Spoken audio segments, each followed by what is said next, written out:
मारून ठार मारलं. अरे कुत्र्याचं सोडास त्या आधीच्या महिन्यात पाठीवर पाय देऊन आलेल्या सख्या भावानं भर रस्त्यात बहिणीच्या पोटात चाकू खुपसून खून केला. तो भागाती जमा झाली पण एकाही माणसाच्या हात माथी करू भावाला थांबू शकले नाही.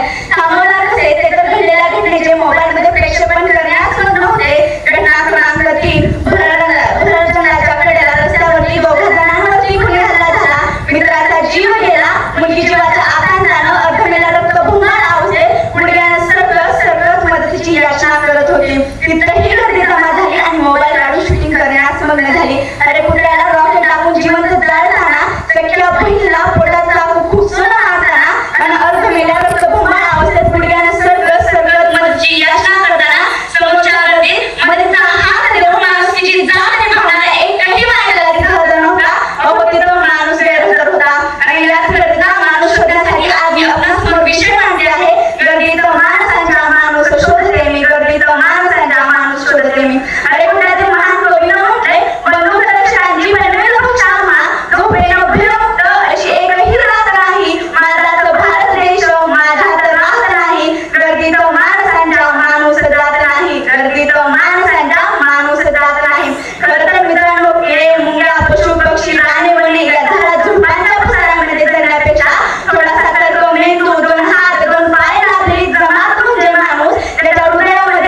धन्यवाद.